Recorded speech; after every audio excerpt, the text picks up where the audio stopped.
दोस्तों, मेरा नाम ओम प्रकाश है और मैं यूपी का रहने वाला हूँ। हमारे जीवन में कभी कभी ऐसी घटनाएं घटी हैं जिन्हें हम अपनी ज़िंदगी भर भुलाने में नाकामयाब रहते हैं। ऐसा कुछ मेरे साथ भी एक समय घटा था। मेरा खुद का एक डेयरी है और हम डेयरी प्रोडक्ट बेचने का काम करते हैं और मेरा काम आज भी मैं लगातार किए जा रहा हूँ। लेकिन उस वक्त मेरे इसी काम में मुझे एक भयानक घटना का सामना करना पड़ा था जो मेरे लिए सोच पाना आज भी बहुत मुश्किल है। मेरा काम काफ़ी अच्छे से चल रहा था और धीरे धीरे मेरी आर्थिक स्थिति भी बहुत मजबूत हो रही थी। वैसे मैं भूत प्रेतों पर विश्वास करना तो दूर, मैं कभी ये सब बातें सुनना भी पसंद नहीं करता था। मेरे घर वाले कभी इन चीज़ों के बारे में बात किया करते तो मैं उस बात को वहीं पर रोक देता। पर वक्त का खेल देखो, आज मैं खुद आपको मेरी आप बीती बताने जा रहा हूँ। मेरी डेयरी मेरे गांव से दूसरे गांव में पड़ती है जो कि यहाँ से लगभग 10 किलोमीटर की दूरी पर है। उस वक्त मेरा और मेरी डेयरी का नाम कुछ ज़्यादा ही फेमस था। ऊपर से मेरा व्यापार भी लोगों को काफ़ी ज़्यादा पसंद आ रहा था और इसलिए शायद मेरा और मेरी डेयरी का नाम थोड़ा ठीक ठाक बन रहा था। हालांकि ऐसा नहीं था कि मैं अपनी डेयरी पर अकेला ही काम करता था। मेरे नीचे एक दो और भी बंदे काम करते थे। डेयरी पर काम कुछ ज़्यादा था तो एक शख्स मेरी डेयरी पर काम किया करता था। उस वक्त गर्मियों का मौसम चल रहा था और हम जब सुबह निकलते तो हमें सुबह के 4 बजे ही दूध के लिए निकलना पड़ता था, क्योंकि हम दोनों को लगभग 1500 लीटर दूध इकट्ठा करना पड़ता था। हमें आते आते काफ़ी समय भी बीत जाता था। बाद में दूध के कैंस वगैरह भी धोने पड़ते थे। यह बात उस वक्त की है जब मई का महीना चल रहा था। मैं सुबह सुबह 4 बजे के करीब उठकर तबेले के लिए निकल गया था और मैंने अपना काम लगभग सुबह के 10 बजे ही ख़त्म कर दिया था, क्योंकि आज मुझे मामा के गांव जाना था। कारण ये था कि मेरी मम्मी को उनके मायके यानी कि मेरे मामा के घर पहुंचाना था। इसीलिए आज मेरा काम का जल्दी ख़त्म होना बहुत ही ज़रूरी था। इसलिए मैंने अपना काम काफ़ी जल्दी निपटा दिया था। फिर मैं अपने घर पहुंचा। घर जाकर मैं जल्दी फ्रेश होकर तैयार हो गया। इसके बाद मैं और मेरी मम्मी लगभग 11 बजे घर से निकले। फिर हम लगभग 12:30 बजे अपने मामा के घर पर पहुंच गए, जहां पर पहुंचने के बाद मेरे मामा ने हमारे साथ काफ़ी हंसी मजाक किया और इसी हंसी मजाक में पता नहीं वक्त कब बीत गया और शाम के लगभग 3 बज गए। अभी मैंने एक नज़र घड़ी पर डाली तो उस वक्त 3:15 हो रहे थे। तो मैंने मम्मी को कहा कि मम्मी, मुझे दुकान के लिए लेट हो जाएगा तो मैं अभी घर के लिए निकलता हूँ। और उसके बाद इधर उधर की दौड़ के अंदर पता ही नहीं चला कि कब 3:30 बज गए। और फिर मैंने बाइक को थोड़ा साइड में लगाया और फिर उसे कॉल करने लगा। फ़ोन करके मैंने उसे सारी बात बता दी तो उसने कहा कि ठीक है, मैं जल्दी निकल जाऊंगा। फिर मैं भी बाइक को भगाता हुआ जल्दी से घर पहुंचा। जब मैं घर पहुंचा तब तक 5:30 हो चुके थे, यानी कि आज मुझे लगभग आधा घंटा लेट हो चुका था।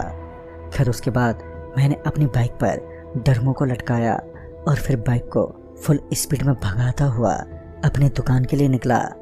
टाइम बीतता जा रहा था मगर मुझे अभी भी लगातार देरी हुए जा रही थी। मैं अपना काम थोड़ा जल्दी करने में लग गया और काम खत्म होते होते मुझे लगभग देर रात 10:30 बज चुके थे। फिर मैंने सारे कैंस को गाड़ी में रखवा दिया। आज मैंने गाड़ी को भी थोड़ा वेट करवाया था। फिर उसके बाद राजेश तो चला गया, क्योंकि राजेश अपना पूरा काम करके वहाँ से जा चुका था। काम तो सिर्फ मेरा ही बचा था। अभी तो मेरे कई सारे काम बाकी थे, जैसे कि मुझे यह सारे ड्रम भी धोने थे और फिर उनको अपने साथ घर भी लेकर जाना था। और फिर मुझे ड्रम धोते हुए लगभग 2 घंटे बीत गए। खैर, अब जो हो गया सो हो गया। अब मेरे पास कोई और काम भी नहीं था, बस मुझे सीधे घर पर ही जाना था। लेकिन मैंने सोचा कि क्यों ना आज थोड़ी शराब पी ली जाए। और उसके बाद मैं पहले तो बाइक लेकर उस जगह पर गया जहाँ पर शराब का अड्डा था। फिर मैंने वहाँ से एक बोतल ली और फिर डेयरी पर ही बैठकर अपने एक दोस्त के साथ एक पैक लगाया और उसके बाद जाकर कहीं मैं घर जाने के लायक हुआ। फिर मैं बाइक को स्टार्ट करते हुए घर की तरफ निकल पड़ा। शायद उस वक्त रात के लगभग 12:30 बज रहे थे, और वैसे भी 12 बजे का टाइम कितना भयानक होता है यह मुझे आपको बताने की ज़रूरत नहीं है। जब मैंने घड़ी में टाइम देखा तो 12:30 हो रहे थे, इसलिए मैंने सोचा कि आज क्यों ना मैं अपनी बाइक को शॉर्टकट रास्ता जो कि 5 किलोमीटर से ही पड़ता था, मैं उसी रास्ते से निकल जाऊंगा। और फिर मैंने उस रास्ते को ही चुनना बेहतर समझा था, ताकि मैं उस रास्ते से जल्दी घर पर पहुंच जाऊं। और उसके बाद मैंने ऐसा ही किया। फिर मैं अपनी बाइक को उस शॉर्टकट रास्ते पर भगाता हुआ आगे बढ़ने लगा।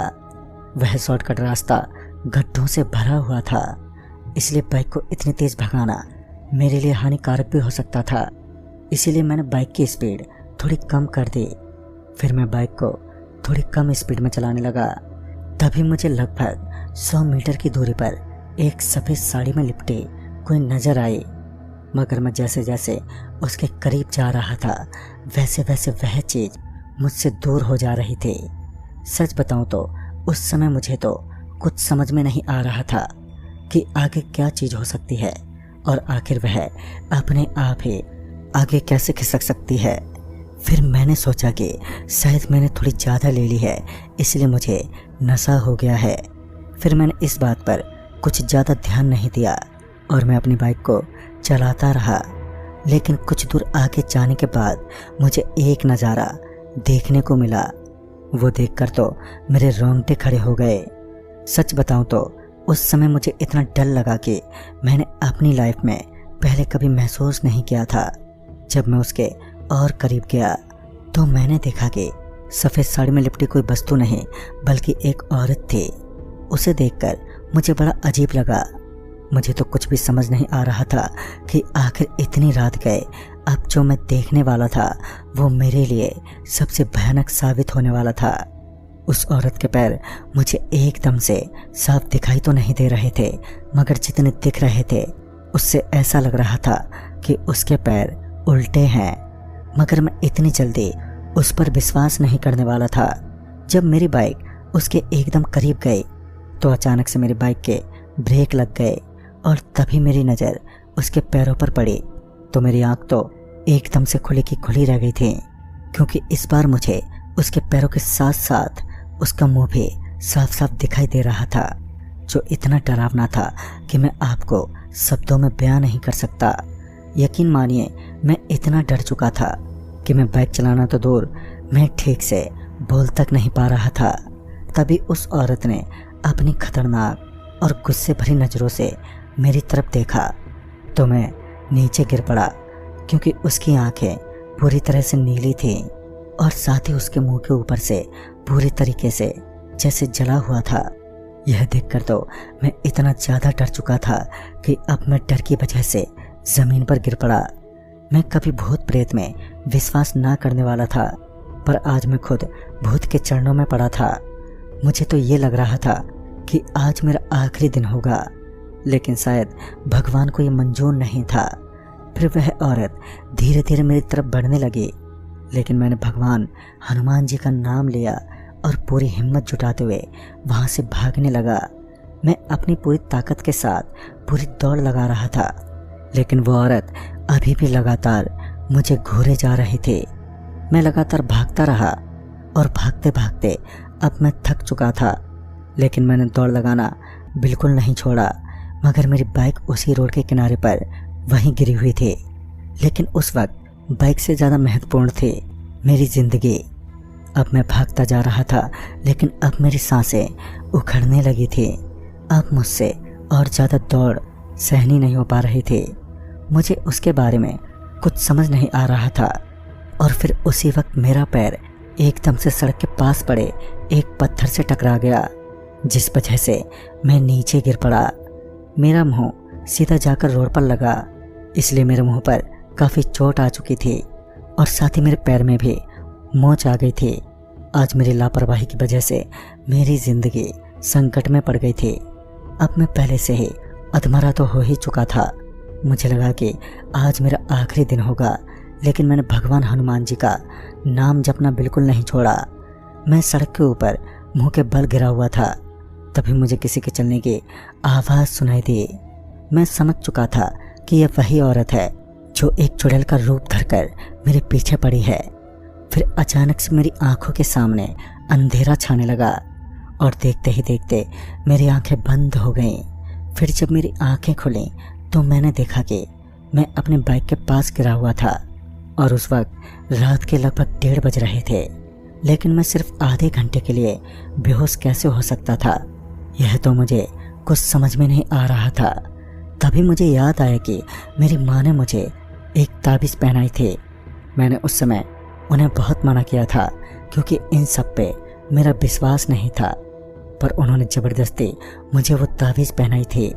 अब मैं समझ चुका था कि इतनी देर तक मैं जिंदा कैसे बचा और वो बांसवाड़ी की चुड़ैल मुझे घसीट कर क्यों नहीं ले गई। मैं वहाँ से तेज़ रफ्तार से निकला और फिर कभी भी इस तरह की बेवकूफ़ी करने से बचा।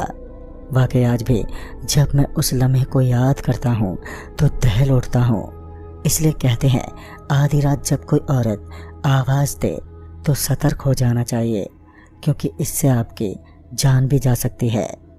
तो दोस्तों, इस कहानी में बस इतना ही। तब तक के लिए बाय एंड टेक केयर।